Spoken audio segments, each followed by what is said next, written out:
여러분 안녕하세요, 존우입니다. 오늘은 V스포에서 2개월 정직 처분을 당했던 메토랑 유이가 복귀를 했다고 해가지고 요거에 관해서 또 잠깐 이야기를 해볼까 합니다. 그러면 시작해 보도록 하죠. 자, 일단 2개월 활동 중지가 끝나고 두 사람이 복귀를 했습니다. 그쵸? 2026년 4월 30일 V스포 소속의 메토랑 유이가 뜬금없이 2개월 활동 중지 처분을 받았어요. 그런데 정작 2개월 정직 처분을 받은 이유를 밝히지를 않았습니다. 그래가지고 얘네들이 정직 처분을 받은 이유에 대한 추측이 나돌았었는데, 그 중에서 가장 가능성이 높다고 이야기됐던 게 일본의 e스포츠 팀인 제타 디비전의 크리에이터 부분에 소속된 스트리머인 환타가 여러 명의 여성과 불륜을 한 게 들켜가지고 잘렸단 말이야. 그런데 그 상대가 메토랑 유이 아니냐, 이런 소문이 돌았었거든. 근데 이제 소속사는 범죄나 불륜이 아니고 두 사람의 정직 사유는 각각 별개의 사안이라서 관계없다, 이런 식으로 선을 딱 그었었다 라는 거예요. 자, 그래가지고 메토랑 유이가 복귀 방송을 하면서 요거에 관해서 언급을 짧게 했습니다. 어떤 언급을 했냐면, 신뢰를 되찾을 수 있도록 열심히 하고 싶다, 이런 이야기를 해요. 그러면서 이제 걱정 끼쳐드린 시청자 여러분들한테 정말로 죄송하고, 이번 방송은 자세한 설명을 하는 자리가 아니라 사과를 하는 자리라면서 자세한 설명은 회피를 했습니다. 그리고 이제 공식적으로 발표한, 회사가 발표한 그 내용이 전부고 더 이상 우리가 알려줄 수 있는 게 없다, 우리는 이제 회사 사내 규칙을 어겨서 반성한다는 의미에서 2개월 정직 처분을 받은 거라고 이런 이야기를 합니다. 그러면서 이제 범죄나 불륜이 아니라면서 오늘부터 여러분들의 신뢰를 되찾을 수 있도록 열심히 하겠다, 이런 이야기를 해요. 근데 뭐 때문에 2개월 정직 처분을 받은지 설명도 못하면서 어떻게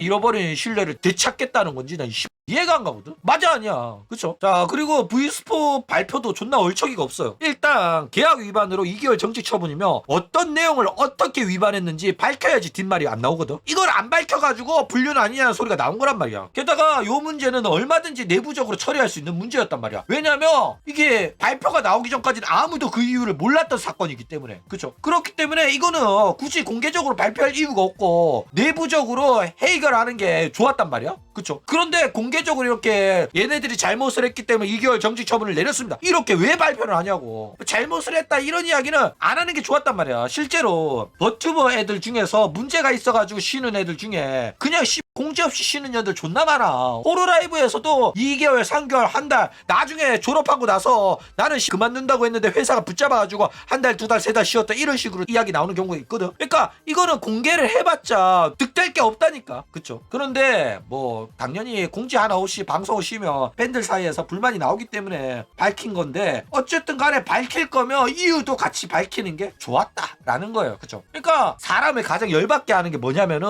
말을 하다 마는 거야. 할 거면은 끝까지 하라니까. 어쨌든 중요한 건 뭐냐면은 결국에는 회사의 이 처분을 이 두 사람이 납득을 했다는 겁니다. 그쵸? 과거에 뭐 대리 게임이나 양악 사건일 때도 2개월 정직 처분을 안 내렸거든. 이거는 엄청나게 과한 처분인 거 맞아요. 그렇기 때문에 얘네들은 그 대리 게임이나 양악일 때보다도 더 큰 잘못을 저질렀다고 우리는 이해할 수가 있단 말이야. 그쵸? 그렇기 때문에 이 두 사람도 불만 없이 이 처벌을 받아들인 걸로 봐가지고는 이 처분을 받아들이지 않았으면 해고를 당했을 수도 있는 큰 잘못을 저지른 걸로 보인다라는 거예요. 그쵸? 그렇기 때문에 뭐 불륜이 아니라면 내부 기밀 유출이나 그쪽에 문제를 저질렀을 가능성이 상당히 높아 보인다라는 겁니다. 그쵸? 그렇기 때문에 내부 기밀이기 때문에 굳이 외부로 이유를 밝히지 않았을 가능성이 상당히 높아 보여요. 그쵸? 어쨌거나 범죄나 불륜이라면 숨기기도 어려워요. 왜냐면 결국 그거에 연루된 관계자들이 있기 때문에. 그쵸? 그렇기 때문에 기업이 밝히지 않더라도 만약에 불륜이나 범죄였으면 기업이 안 밝히더라도 관계자들을 통해 가지고 내용이 새어 나온단 말이야. 그렇기 때문에 아직까지 이 내용이 안 밝혀진 걸로 봐서 정말로 뭐 사내 규칙을 어긴 정도가 아니겠나, 이렇게 생각이 들어요. 그쵸? 어쨌든 이 두 사람이 복귀해가지고 앞으로 열심히 또 활동을 한다고 하니까 뭐 보고 싶은 사람들은 보시기 바랍니다. 그쵸?